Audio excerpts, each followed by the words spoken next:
நீங்கள் பணியாற்றிய இயக்குனர்களில் வித்தியாசமான ஒரு இயக்குனர் மணிவண்ணன்.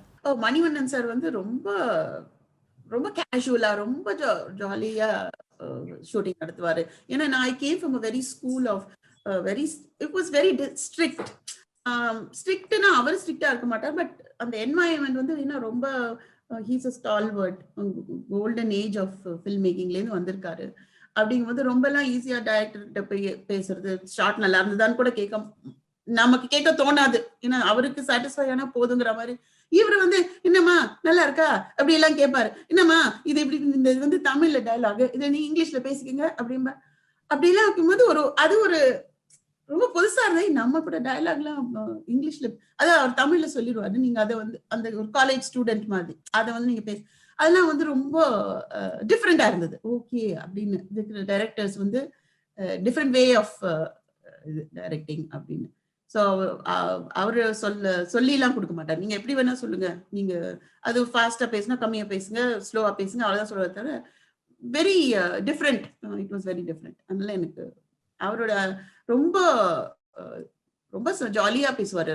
ரொம்ப எதுவுமே வந்து இந்த மாதிரி தான் இருக்கணும், நிறைய டிஃபரன்ஸா எடுப்பாரு. ஒரே சீனை வந்து டிஃப்ரெண்டா ஷார்ட்டை டிஃப்ரெண்டா எடுக்கிறது, அதெல்லாம் வந்து டிஃப்ரெண்டா இருந்தது. So it was different.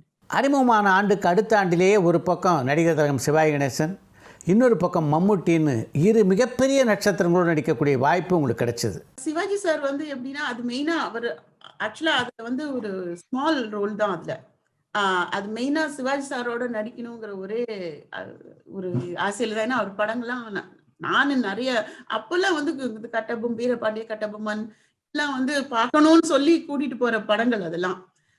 அந்த மாதிரி படங்கள் தான் நான் பார்த்திருக்கேன் ஆக்சுவலா அவருடையது. அப்புறம் அவர் நேர்ல பூஜையிலேயே பார்த்தோம். அவங்க வீட்டுலதான் பூஜை நடக்கும். அப்போ போன எல்லா ஆல் ஆர்டிஸ்ட் இந்த பூஜையில வரும். அப்பவே நமக்கு தெரியும், ஓ இந்த படத்துல இவங்க இருக்காங்க. நல்ல ஒரு பேசுற ஒரு மீட் அண்ட் கிரீட் மாதிரி அது அவங்க பழக்கம். அவங்களுக்கு தெரியும் சிவாஜி ப்ரொடக்ஷன்ஸ்ல அப்படி இருக்கும்னு. அப்புறம் ஷூட்டிங்ல வந்து போதும் உட்கார்ந்து இருந்தாரு சார். வந்து ஃபர்ஸ்ட் மீட் பண்ணும்போது வெளியில அரசு ஸ்டுடியோஸ்ல வெளியில சேர் போட்டு உட்கார்ந்து இருந்தாரு. என்னம்மா டயலாக்லாம் ரெடியா அப்படின்னு கேட்டாரு. எனக்கு அப்பதான் மேக்கப் போட்டு வர டயலாகே தெரியாது. சிரிச்சேன் நானு. அப்புறம் ஆட்டோமேட்டிக்கா அது வந்தது, போட்டு வணங்கணும் அப்படின்னு. சார் அப்படின்னு நல்லா இருமா, டயலாக் மட்டும் கரெக்டா சொல்லணும் அப்படின்னு ஒரு மாதிரி ஒரு எனக்கு ரொம்ப ஒரு மாதிரி ஒரு இன்டிமிடேட்டிங்கா இருந்தது. இவ்வளவு பெரிய ஆர்டிஸ்ட் நம்ம வந்து முன்னோடி சினிமா, நம்ம இந்திய திரையுலகத்திலே அவரோட நடிக்க போறோங்கிற ஒரு அந்த இதுவா இருந்ததை தவிர இந்த மாதிரிலாம் அவர் வந்து கொஞ்சம் கேஷுவலா வந்ததுக்கு அப்புறம் வா நீ டயலாக் மட்டும் சொல்லு போதும் வா அப்படின்னு சொல்லி உள்ள போய் ஷார்ட்ல ஃபுல்லா நான் நடிக்க வேண்டிய இதையும் அவர் அப்படி நடிச்சு காமிச்சிட்டாரு. சிரிக்கிற, அப்புறம் இங்க வந்து நிக்கிற, ஏன் மாமி அப்படி சொல்ற, இவர் அப்படின்னு நான் பார்த்துட்டு இருந்தேன் அவரை. இதே மாதிரி செஞ்சாலும் போதும், ஷார்ட் ஓகே அப்படின்ட்டு அவரே சொல்லிட்டாரு. விஜயன் சார் தான் டைரக்ஷன். வாவ், அது வந்து ரொம்ப ஆக்சுவலா அதை வந்து பிரேக் டவுன் பண்ணி அந்த அந்த ஒரு சீனை அவரே சின்ன சின்ன பைட் சைஸ் சங்க்ஸா எனக்கு கொடுத்துட்டாரு. இந்த மாதிரி நீ இது, ஏன்னா அது மலப்பா இருந்தது. It was one shot. நீங்க அந்த படத்துல பார்த்தாலும் தெரியும், ஆனந்த கண்ணீர்ல. சோ அப்பா எவ்வளவு பெரிய ஒரு அந்த அனுபவம், மறக்க முடியாத அனுபவம். மம்முட்டி சார் சார் எப்படின்னா, அதுவும் வந்து எனக்கு தமிழ்ல முதல் நாள் எனக்கு இருந்த அந்த ஃபீலிங் தான் மலையாளத்துல ஃபர்ஸ்ட் ஜோஷி சார் அவர்கள் டைரக்ஷன், மம்முட்டி சார் ஹீரோ, அவங்க பெரிய ப்ரொடக்ஷன் ஹவுஸ். அதே மாதிரி இங்க இன்ட்ரோடக்ஷன் மாதிரியே தான் அங்கேயும் கிடைச்சது. அங்கேயும் அவர் தவிர ரதீஷ் அவர்களுடைய லாலு அலெக்ஸ் எல்லாம் பெரிய ஹீரோஸா அங்க நடிக்கிறவங்க தான் அந்த படத்துல நடிச்சாங்க. ஆக்சுவலா அந்த ஃபர்ஸ்ட் மம்முட்டி சார் பார்க்கும்போது எனக்கு அது பேச்சு வரல. ஆக்சுவலா மார்னிங் சார் அப்படின்னு சொல்லிட்டு இருந்துட்டேன்.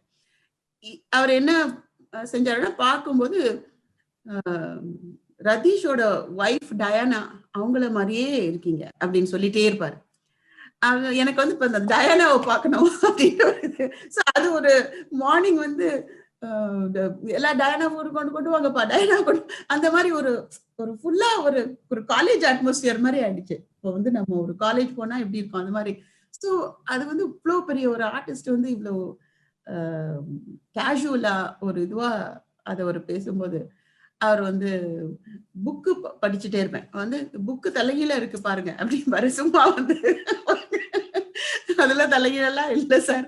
அது மாதிரி ஒரு ஒரு சும்மா ஒரு அந்த அது ஏன்னா அதுல படம் ஃபுல்லா அவர் வந்து வில்லன் மாதிரி ஒரு இது வரும்.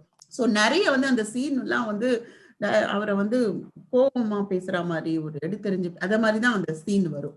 ஸோ அதுல வந்து எல்லாமே கிட்டத்தட்ட முக்காவாசி அப்புறமா தான் கடைசியில ஓகே அவர் வந்து ஒரு ஒரு ஆஃபீஸர், சிஐடி ஆஃபீஸர் வந்து ஏதோ இன்வெஸ்டிகேட் பண்ண வந்திருக்காரு அப்படிங்கிற உண்மை தெரியற வர மாதிரி தான் வரும் அதுல. அது அப்ப வந்து அந்த சோ அதுக்கு வந்து ஒரு அதுக்கு ஏத்த மாதிரி அந்த இது என்வாயன்மெண்ட் அந்த அது கிரியேட் பண்ணிடுவார் அவர். ஸோ அது வந்து கொஞ்சம் ஈஸியா இருந்தது. மலையாள டயலாக் கொஞ்சம் ஆரம்பத்துல கொஞ்சம் கஷ்டப்பட்டேன். பட் அது நமக்கு தமிழ்ல வந்து நிறைய டயலாக் படிச்சு பழக்கம் இல்லையா. அது சார் டைரக்டர் சார்லாம் வந்து ஸ்ரீதர் சார்லாம் வந்து நிறைய ஷார்ட் லாங்கா எடுப்பாரு.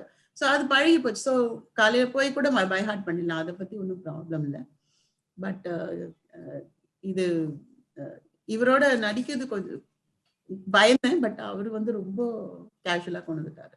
பன்னீர் நதிகள் அப்படின்ற படத்தில் உங்களை இயக்கிய எம் பாஸ்கர் ஒரு ஸ்ட்ரிக்டான டைரக்டர் அப்படின்னு இந்த சினிமாவில் பேர் எடுத்தவர்.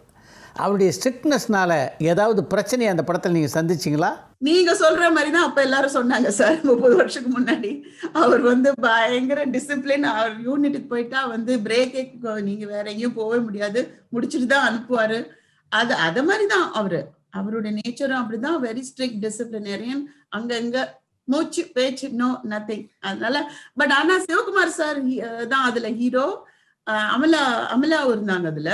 சோ நாங்க 2 பேரும் சார் வந்து இருக்கும்போது நமக்கு வேற எதுவுமே தேவையில்லை. ஒரே ஒரு பல்கலைக்கழகம் மாதிரி அவரே வந்து எல்லாம் நம்ம அந்த காலத்துல அவர் நடிக்க ஆரம்பிச்சதுல இருந்து அவர் முருகன் ரோல் போட்டு வேஷம் அவருடைய எக்ஸ்பீரியன்ஸ் எல்லாம் சொல்லி சொல்லி நம்மளுடைய லைஃப் ரொம்ப ஈஸி ஆக்கிடுவாரு. சோ பாஸ்கர் சார்லாம் வந்து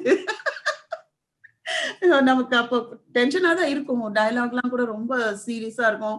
சார் அதான் சொல்றேன், நான் வந்து இப்போ எங்க ஃப்ரெண்ட்ஸ் 80s ஆர்டிஸ்ட் எல்லாம் சொல்லுவேன், இப்போ வர ஆர்டிஸ்ட் எல்லாம் ஒரு 3 நாள் சிவகுமார் சாரோட நடிக்க விடணும். அவர் வந்து கரெக்டா அந்த எப்படி பேசணும், எப்படி சிரிக்கணும். அப்புறம் இன்னும் ஞாபகம் இருக்கு சார், அழுகும் போது ஆனெல்லாம் அழுகக்கூடாது. பல விதமான அழுகைகள் இருக்கு. விசும்புறதுன்னு ஒண்ணு இருக்கு, அது வந்து இப்படிதான். அப்புறம் ஒப்பாரின்னு வந்து அதுக்கு வந்து நீ அழுகிற மாதிரி பொழந்துக்கிட்டு அழுகலாம், அது வேற. எப்பயும் கான்சியஸ்ல இருக்கும். நம்மள வந்து ஒரு 100,000 பேர் பாக்குறாங்க, பல்லு அசிங்கமா கொஞ்சம் அந்த அழுகைய வந்து அது வந்து எப்படி அழணுங்கிறது, அது கேமராக்கு எப்படி அழுகணுங்கிறதெல்லாம் சொல்லி கொடுத்து அது ஒரு மாதிரி ஒரு he will mold you. அவருடைய ட்ரெமெண்டஸ் ஆப்பர்ச்சுனிட்டி. அவரோட நடிக்கிற ஒரு சந்தர்ப்பம் வந்து எந்த ஆர்டிஸ்ட் கிடைச்சிருந்தாலும் I think they're very blessed. So நான் எப்பயும் சொல்லுவேன், சாரோட ஒரு யார் இண்டஸ்ட்ரிக்கு வந்தாலும் 3 or 4 days சிவகுமார் சாரோட ஒரு ஷார்ட் ஃபிலிமாவது நடிச்சுட்டு வரணும். அவங்க வந்து ஒரு மாதிரியே ப்ரிப்பேர் ஆயிடுவாங்க இண்டஸ்ட்ரிக்கு அப்படின்னு. இதுதான் என்னுடைய சஜஷன். திருமதி ஒரு வெகுமதி படத்தில் தான் விசுவோட இணைந்து பணியாற்ற ஆரம்பிச்சிங்கல்ல? விசு சாரோட நீங்க சொல்ற மாதிரி கம்ப்ளீட்லி டிஃப்ரெண்ட். அதுல எப்படின்னா அந்த அவர் கேமராமேன் சார் வந்து ஃபுல்லா தொடச்சிடணும். இந்த டிஷ்யூ எடுத்து ஃபுல்லா மேக்கப் ஃபுல் ஆம்பியன்ட் லைட்ல எடுக்கிறதுனால. அண்ட் அந்த கதைகளும் அப்படி ரொம்ப கேஷுவலா மிடில் கிளாஸ் அந்த இதுல இருக்கிறதுனால ஃபுல்லா தொடச்சுதான் எவ்ரி ஆர்டிஸ்ட் இதை காட்டணும். இந்த வெட் கிளாத்தை காட்டிட்டு தான் உள்ள பாஸ்போர்ட் அப்படின்னு பேரு. அதுல வந்து ரொம்ப ஜனரஞ்சகமான ஒரு இது இருக்கிறதுனால அது விசு சார் வந்து அவரும் வந்து ரொம்ப எல்லாம் பேசுற டைப் கிடையாது. அந்த டயலாக் எழுதிட்டு அந்த டயலாக் சொல்லி மோஸ்ட்லி கிஷ்மு சார் இருப்பாரு. அப்பெல்லாம் கிஷ்மு சார் வந்து அவர் சொல்லி கொடுப்பாரு. அவரும் ஆக்ட் பண்ணா கூட 2 டயலாக் டெலிவரி. அவங்க அசிஸ்டன்ட் டைரக்டர் கஜேந்திரன் சார், அவங்க எல்லாம் அப்போ அசிஸ்டன்ட் அசோசியேட் டைரக்டர் சார் இருந்தாங்க இல்லையா, அவங்க எல்லாம் தான் சொல்லி கொடுப்பாங்க. ஆனா ஒரு கல்யாண வீட்டுக்குள்ள போன மாதிரி ஒரு ஃபீலிங். அவர் எந்த இன்னொரு படமும் காவலன் ஒரு கோவிலையும் நான் ஒரு கெஸ்ட் ரோல் பண்ணிருக்கேன். அப்படி ஒரு நமக்கு வந்து இந்த மேக்கப் போடாதனாலையும் தெரியல, அந்த எல்லாரும் ஒன்னா உட்காந்து சாப்பிடுவோம் தரையில, அந்த கல்யாண வீட்டுல சாப்பிட்ற மாதிரி. அண்ட் இவ்வளவு காமெடியன்ஸ் இருக்கிறதுனால அவங்களோட இயல்பான ஒரு பேச்சும் அந்த சிரிப்பும் அந்த இதுவும் வந்து ஷூட்டிங்க்கும் பிரேக்குக்கும் வித்தியாசமே இருக்காது சார். எல்லாம் ஒரே ரொம்ப சூப்பரா ரொம்ப ஜாலியா அது மாதிரி ஒரு என்வாயன்மெண்ட் இருக்கும். அது அண்ட் விசு சார் வந்து அவரும் வந்து ஃபர்ஸ்ட் கிளாஸ் அப்படின்னு அவர் ரொம்ப எல்லா ஆர்டிஸ்டுமே ரொம்ப என்கரேஜ் பண்ணுவாரு, அக்னாலேஜ் பண்ணுவாரு. பிரமாதமா, ரொம்ப நல்லா செஞ்சீங்கம்மா அப்படின்னு சொல்லுவாரு. ஸோ அது ஒரு வித்தியாசமான ரொம்ப நல்ல அனுபவம். கமல்ஹாசனுடன் ஜோடி சேர்ந்து பொன்னைய மன்னன் படத்தில் நீங்கள் நடிக்காததுக்கு அந்த படத்தில் இடம்பெற்றிருந்த முத்த காட்சி தான் காரணமா? ஆக்சுவலாக சார் நாங்கள் வந்து இந்த ஒரு ஸ்டார் ப்ரோக்ராம்காக லண்டன் புறப்பட்டிருக்கோம். மறுநாள் அது கமிட் பண்ணிட்டோம், டிக்கெட்ஸ்லாம் வித்துட்டாங்க. பட் வந்து இது ஒரு டிலேமால இருந்தோம். என்ன பெரிய ப்ரொடக்ஷன் ஹவுஸ், பாஜத சார் டைரக்ஷன், கமல் சாரோட நடிக்கணுங்கிற ஒரு இது இல்லையா, ரொம்ப எப்படி இதுல இருந்து வருதுன்னு சொல்லி நாங்க கேட்டோம். நாங்க வந்து அவங்க வந்து ஒரு 3-4 days தான் கேட்டாங்க. சரி அது முடிச்சுட்டு வரலன்னா அவங்க இல்ல டிக்கெட்லாம் வாங்கியாச்சு, நினைச்சு பார்த்தா அது அன்ஃபேர் தானே. பட் இவங்க கதையை சொன்னதும் எங்களுக்கு ஈஸியா இருந்தது. ஓஹோ ஓகே, அதாவது அந்த காட்சி இருந்துதான் ஆகணும். பிகாஸ் அது முக்கியமான ஒரு கதையிலே இருக்கிற ஒரு முக்கியமான அம்சம். அது ஒரு இந்த கமிட்மெண்ட்டும் இருந்ததுனால கொஞ்சம் சரி, கொஞ்சம் பயமா இருந்தது அந்த சமயத்துல. ஸோ அதுதான் மெயின். அது வந்து வெளியில வரணும்ங்கிறதுக்காக இல்ல, but there was also some, அது ஒரு காரணமாக அமைஞ்சது. எல்லா காரணமும் சேர்ந்து அமைஞ்சிடுது. ஆமா. சூப்பர் ஸ்டார் ரஜினிகாந்தோடு நடிக்கக்கூடிய வாய்ப்பு 2 முறை வந்தோம், 2யுமே நீங்கள் ஏற்றுக்கலையாமே. குரு சிஷ்யன் படத்துல வந்து சார் இப்பயும் சொல்லுவாரு, என்னோட நடிக்க மாட்டேன்னு சொன்ன ஒரே ஹீரோ சார், நான் நடிக்கணும் சார், இல்ல சொல்ல சார் ப்ளீஸ் அப்படிலாம் இல்ல சார். எனக்கு கல்யாணம் நிச்சயம் ஆயிடுச்சு. அப்போ கல்யாணம் நிச்சயம் ஆகி தண்ணி, அதனால இன்னும் மேற்கொண்டு படங்கள் எடுத்துக்க வேண்டாம் அப்படின்ற ஒரு, ஏன்னா நான் புறப்படுற டைம்ல இருந்தது அது. ஸோ இப்ப போய் வந்து அவங்க சம்மதி வீட்டுல இல்ல ஒரு படம் நடிச்சுட்டு நாங்க வந்து ஒரு 3 மாசம் கழிச்சு வரோம்னு சொல்ல முடியாது. ஸோ அதனால ரொம்ப சங்கடப்பட்டு, ரொம்ப அது ஒரு படம் வந்து ரொம்ப இன்னும் எனக்கு மைண்ட்ல ரொம்ப வருத்தம், நினைச்சாலே வா அப்படின்னு இருக்கும். பட் ரியல் லைஃப் ஹீரோக்கும் ஒரு அங்க ஒரு பரபரப்பான கதாநாயகியாக இருக்கும்போது எப்படி இமிடியட்டாக திருமணம் பண்ணிட்டு இந்த சினிமா விட்டுட்டு போகலான்ற முடிவு எடுத்தீங்க? நான் சொன்னேன் ஆரம்பத்திலேயே வந்து இந்த ஒரு படம் அடுத்த படம் இப்படிதான் போயிட்டு இருந்தது.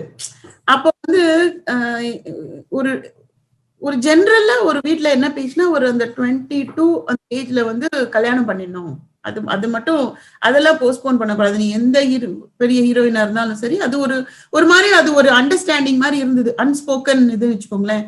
ஸோ அது வந்து தான் 22 நியர் ஆகும்போது எல்லாரும் கேட்க ஆரம்பிச்சிட்டாங்க. எங்க அம்மாவோட சிஸ்டர்ஸ், ஃபாதரோட சிஸ்டர்ஸ்லாம் என்ன அடுத்தது என்ன பார்க்கலாம் அப்படின்னு. ஸோ அவளுக்கு 1000 வயசு பையன் பார்க்கலாமா அப்படிங்கிறதுல. ஸோ ஆல்ரெடி எனக்கு தெரியும் இது வந்து ஒரு 3-4 year கேம் தான் இது எனக்கு. அதுக்கப்புறம் I need to get married and settle down அப்படின்ற ஒரு தாட் தான் ஆரம்பத்திலே இருந்தது. தேர் இஸ் நோ மாற்று கருத்தே கிடையாது. ஸோ அதனால வந்து it was all sort of decided. So that was the thing. அப்ப வந்து தெரியல சார் பெருசா வந்து, அது ஆக்சுவலா கல்யாணம் ஆகி வந்ததுக்கு அப்புறம் தான் வாவ் அப்படின்னு இவ்வளவு பெரிய ஒரு ஆப்பர்ச்சுனிட்டி அப்புறம் கண்டிப்பா தோணுச்சு, கண்டிப்பா மிஸ் பண்ணேன், இன்னை வரைக்கும் மிஸ் பண்றேன். அது வந்து அதுல ஒரு எந்த மாற்று கருத்தும் இல்லை. அப்போ விட்டுட்டு வந்ததுக்கு அப்புறம் தான் சரி, as a person I am an artist, film artist, that is my core profession அப்படிங்கிற ஒரு அந்த உண்மை எனக்கே அப்பதான் புரிய ஆரம்பிச்சது. பட் அதனால வந்து அங்கேருந்து வந்து வந்த இடம் வந்து அமெரிக்கா, மைல்ஸ் அவே, நிறைய ஆப்பர்ச்சுனிட்டி வரும். அப்போ அப்படி வந்த படம் தானே விவசாயி மகன். அந்த படத்துல வந்து நல்ல ஒரு ரோல் இருந்ததுங்கிறதுனால தானே அந்த அப்போ வந்து கிட்டத்தட்ட I think my son was born 27 years ago. அது அப்பதான் அந்த ஃபர்ஸ்ட் படம் வந்து நடிச்சது. அதுக்கப்புறம் இங்க நான் டெக்னாலஜில அங்க கல்லூரிக்கு போயிட்டு இருந்தேன். அது வந்து டெக்னாலஜில வேலை ஸ்டார்ட் பண்ணிட்டேன். அதுக்கப்புறம் இருந்தாலும் லீவ்ல எல்லாம் வந்து இந்த சன் டிவில வந்து இது திருவாளர் திருமதி கேம் ஷோ அதுல பார்ட்டிசிபேட் பண்ணேன். அதுக்கப்புறம் I think I did some other film, short films எல்லாம் பண்ணேன். பிஸ்தா படம் அப்படிதான் நடிச்சது. அது வந்து ரவிக்குமார் சாரோட ஒர்க் பண்ணணும் அப்படிங்கிற ஒரு ஆசையில தான் அது பிரமிட் நடராஜன் அவர்கள் படம் அது. உங்கள் கல்யாணத்துக்கு முன்னால் நீங்கள் நடித்த படங்களையெல்லாம் உங்கள் கணவர் பார்த்துருந்தாரா? கல்யாணம் பண்ணும்போது நாங்க இந்த படங்கள் பாருங்க, ஸோ என்ன ஒரு ஐடியா கிடைக்கும்னு அவர் வந்து அப்பெல்லாம் அந்த VHSல ரெண்ட் பண்ணி பார்த்துருக்காரு. அது பிரிண்ட் சரியில்லை, அதனால போட்டோ அவர் வந்து என்கிட்ட எப்பயும் சொல்லுவாரு, ஏதோ தோராயமா பார்த்து பண்ண கல்யாணம். இப்போ கல்யாணம் ஆனதுக்கு 30 வருஷமா பார்த்து சுத்திட்டோம்ல, பார்த்துதான் ஆகணும். பத்தி யூடியூப்ல போட்டு காட்டி இப்ப பசங்களும் உட்காந்து பாப்பாங்க, மாம் இஸ் தட் யூ அப்படின்னு. அதனால அப்ப வந்து அவங்களுக்கு அது பாக்குறதுக்கு வந்து they feel very excited actually. அமெரிக்காவுக்கு போனோடனே உங்களுடைய வாழ்க்கை முறையை எப்படி மாற்றிக்கிட்டீங்க ஜெயஸ்ரீ நீங்கள்? வாழ்க்கை முறை வந்து கம்ப்ளீட் சேஞ்ச் சார். ஏன்னா அந்த நான் என்ன ஒரு 18-19 நடிக்க வந்தேன். அப்பெல்லாம் வந்து யூனிவர்சிட்டியில குக்கிங், அது வந்து கிளாஸஸ் மாதிரி நடக்கணும். கிளாஸ் எப்படி நடத்துறாங்களோ அது மாதிரிதான் கேட்டரிங் காலேஜ்ல குக் பண்ணிருக்கேன். வீட்டுல அவ்வளவா குக் பண்ணி அந்த ரொட்டீன், அந்த அந்த லைஃப் ஸ்டைல் மாத்திக்கிறதுங்கிறது, ரன்னிங் யுவர் ஓன் ஃபேமிலி. இந்தியால எல்லாம் நிறைய சப்போர்ட் இருக்கும், அப்பா அம்மா இருப்பாங்க. இங்கெல்லாம் யாருமே கிடையாது, நம்ம ஹஸ்பண்ட் நான் அவ்வளவுதான். சோ அதுல வந்து ஒரு ரொம்ப நாளை வந்து ரொம்ப டிசிப்ளினா எங்க அப்பா வளர்த்தாரு. டைம் எல்லாமே டயத்துக்கு நடக்கணும். அதனால தைரியமா ஒரு நியூ இண்டஸ்ட்ரியில அவங்களால என்ன வந்து they could see me doing that and support பண்ண முடிஞ்சது. சோ அதே அப்கோர்ஸ் அந்த அப்ரிங்கிங் இருக்கிறதுனால சரி, இந்த டயத்துக்கு வீட்லயே தான் இருப்பேன். அப்ப வந்து கல்லூரி போக ஆரம்பிச்சேன், கம்ப்யூட்டர் சயின்ஸ் படிக்க ஆரம்பிச்சேன். அப்ப கூட கம்ப்யூட்டர் சயின்ஸ் அவ்வளவு பெரிய விஷயம் இல்லை கூட, பட் அதுல ஒரு இன்ட்ரெஸ்ட் இருந்ததுனால அதை போய் படிக்கலாம் அப்படின்னு படிக்க. ஸோ கல்லூரி போவேன், வருவேன், சமைப்பேன். இதை மாதிரி ஒரு ரெஜிமெண்டடா ஒரு இது இருந்ததுனால டிஸ்ட்ராக்ட் பண்ணிக்கல. பிளஸ் வீட்டு வேலைகளும் நம்மளே தான் செய்யணும். ஸோ நாங்கள் பேர் பிரிச்சுப்போம். நான் வந்து துணி ஆக்சுவலா துவைச்சதே கிடையாது என் லைஃப்ல சார். ரொம்ப பாவம், அவர் தான் ஹெல்ப் பண்ணுவாரு அப்பெல்லாம். அது ஒண்ணு மட்டும் உண்மை. மற்ற வேலையெல்லாம் நான் செய்வேன். ஆனா எனக்கு அந்த துணி மடிக்கிறது, எங்க வீட்லயே நான் வளரும்போது இந்த துணியை மடிக்கிறதுங்கிறது எனக்கு ஒரு மென்டல் பிளாக் மாதிரி. எனக்கு அது போட்டுக்க பிடிக்கும், புதுசா வாங்க பிடிக்கும். ஆனா அதை வந்து வாஷ் பண்ணணும், அதை மடிச்சு வைக்கணும்னு மாதிரி ஒரு கொடுமை அப்படின்னு நினைச்சுவேன். எனக்கு அது ரொம்ப வராது ஆக்சுவலா. ஸோ அது ஒண்ணு மட்டும் நான் இன்னும் ஸ்டில் ஒர்க் இன் ப்ராக்ரஸ்னு சொல்லலாம். புது இடத்துக்கு போயிருந்தீங்க, உங்களுடைய கணவருடைய ஒத்துழைப்பு எப்படி இருந்தது ஆரம்ப கட்டத்தில் உங்களுக்கு அங்க? அவர் இல்லாத நான் எப்படி வந்து இந்த 33 வருஷம், இப்போ இந்த வருஷம் March 27 கம்ப்ளீட் பண்ணிட்டு சார். ஐ திங்க் அவருக்கு வந்து 70% அவருடைய பொறுமையும் அவருடைய 25% தான் என்னுடைய கான்ட்ரிபியூஷன். ஏன்னா வந்து ஒரே பொண்ணு செல்லமா வந்து அவர் வந்து நாங்க கல்யாணம் ஆகிறதுக்கு முன்னாடி அவர் ஒரு 15-14 வருஷமா இங்க இருக்காரு. சோ இந்த ஊருடைய எல்லா வேஸ் ஆஃப்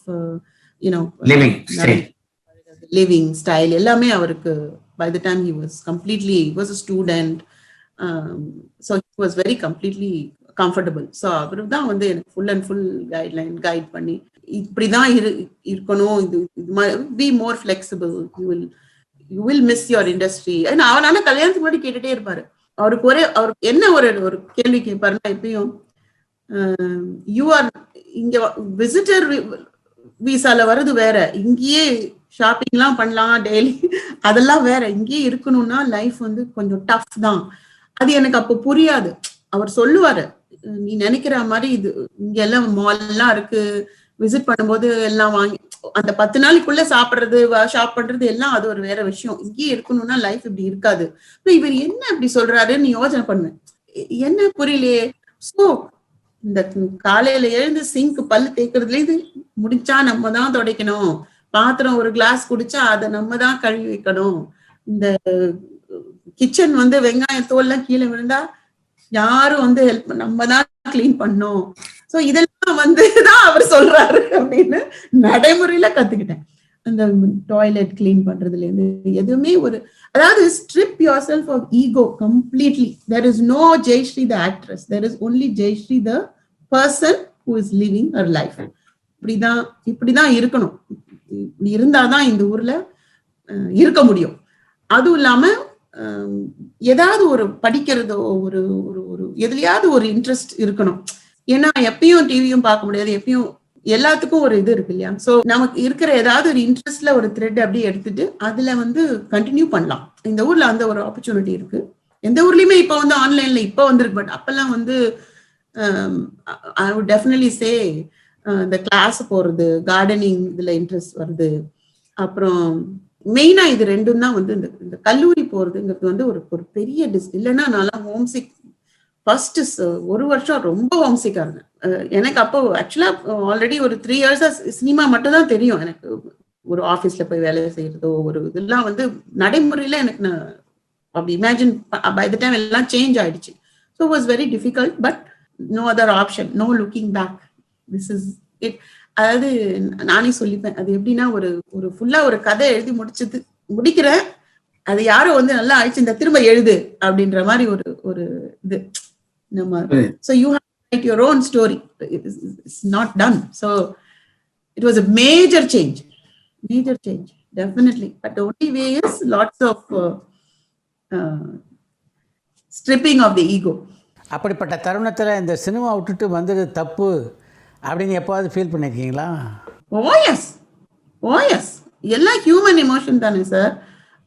சரி வந்து படிப்பு ஓகே முடிச்சாச்சு, ஒரு கம்பெனில போய் என்ன எக்ஸ்பீரியன்ஸ் கேட்பாங்க. எனக்கு என்ன எக்ஸ்பீரியன்ஸ் இருக்கு? அப்ப சினிமால தான் எனக்கு தெரியும், பட் நீ வந்து வேற இதுல டெக்னாலஜில அப்ளை பண்றீங்க.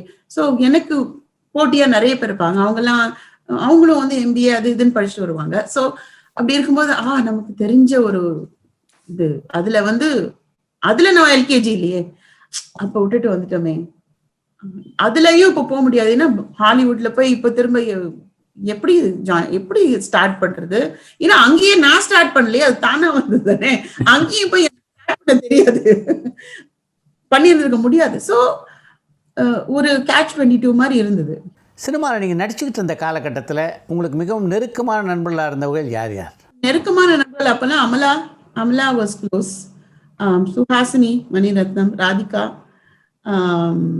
அப்புறம் சுதா சந்திரன் வீட்டுக்கு தான் ஒரு அவங்க அந்த நம்பினா இருக்கிறதுல படம், சுஜாதா அம்மாவோட நல்ல ஃப்ரெண்ட்ஷிப், ரேவதி, இவங்க எல்லாமே, ரம்யா கிருஷ்ணன். ஏன்னா நான் தென்றல் இணையத்துடன் நடிக்கும் போது பேரலெல்லாம் ரம்யா நடிச்சிட்டு இருந்தாங்க. அவங்க வெள்ளை மனசு படத்துல இன்ட்ரோடக்ஷன், கோபு சார் தானே டைரக்ஷன். ரம்யா ஷூட்டிங் வந்து பக்கத்துல அவர் வச்சுப்பாரு. ஏன்னா அவர் 2 இடத்துலயும் இருக்க வேண்டிய ஒரு அவருடைய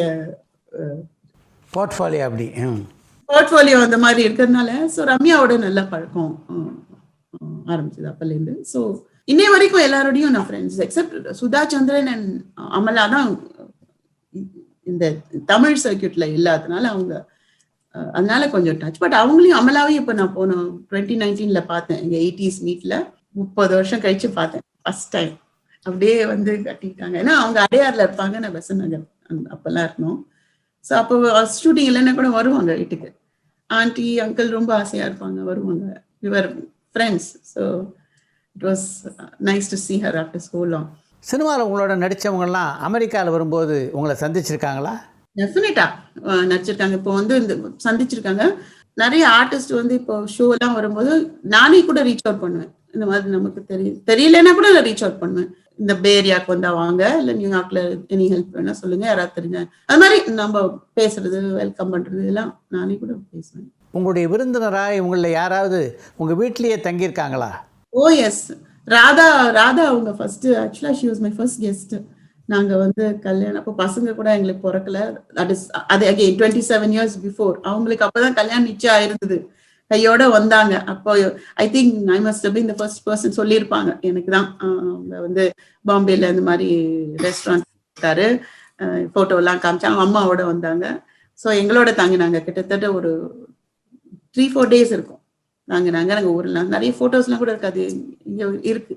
பட் ஜாலியா இருந்தது, ரொம்ப நல்லா இருந்தது. அம்பிகா வந்திருக்காங்க, சுஹாசினி வந்திருக்காங்க, ராதிகா வந்திருக்காங்க, எங்க கூடயே வந்து ஸ்டேலாம் பண்ணியிருக்காங்க. ஸோ ஒரு இன்சிடென்ட் வந்து ஆக்சுவலா 2013 நினைக்கிறேன், நாங்க வந்து இந்த இந்தியா டே பரேடுக்காக நியூயார்க் போயிருந்தோம். அப்போ ராதிகாவும் சரத்குமாரும் வந்திருந்தாங்க. அப்ப வந்து அவரு சரத் என்ன சொன்னாரு, ஃபங்க்ஷன்லாம் முடிஞ்சு போச்சு. நாங்க ஒரு 2 நாள் எக்ஸ்ட்ராவா தங்கிட்டு கொஞ்சம் நியூயார்க்லாம் சுத்தி பார்த்து அப்புறமா வேற நம்ம போலாம் அப்படிங்கிற மாதிரி ஒரு பிளான்ல தான் இருந்தோம். அவர் ஷரத் வந்து உங்க சன்னோட வந்து நான் வந்து நீங்க லேடிஸ்லாம் வந்து என்ஜாய் பண்ணுங்க, நாங்க கொஞ்சம் ஷாப்பிங் போயிட்டு வரோம், ஒரு 3-4 ஹவர்ஸ் நாங்க இருக்க மாட்டோம். அவருக்கு புறப்பட்டாரு. நாங்க என்ன பண்ணோம், நடக்கிறோம். அதாவது நானு, ராதிகா, அப்புறம் என்னோட ஒரு 2-3 ஃப்ரெண்ட்ஸ், க்ளோஸ் ஃப்ரெண்ட்ஸ் அங்க நியூயார்க்ல. காலெல்லாம் வலிக்குது. நாங்க வந்து பாட்டு நடந்துட்டே இருக்கோம், அது போயிட்டே இருக்கு. இவர் எங்க போனாருன்னு தெரியல. இவரை மீட் பண்ண வேற ஒரு மீட்டிங் பாயிண்ட்ல ராதிகா என்ன பண்ணாங்க, ஒரு டாக்ஸில போலாம்ப்பான்னு நாங்க கிட்டத்தட்ட 6 பேர் எழுந்து அப்படியே அந்த டாக்ஸிக்குள்ள போய் அந்த ஆள் வந்து சைனீஸ்.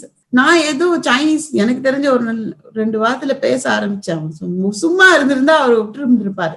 அவர் வந்து how many people are you there அப்படின்னு கேட்டாரு. நாங்க 6ன்னதும் கெட் அவுட்.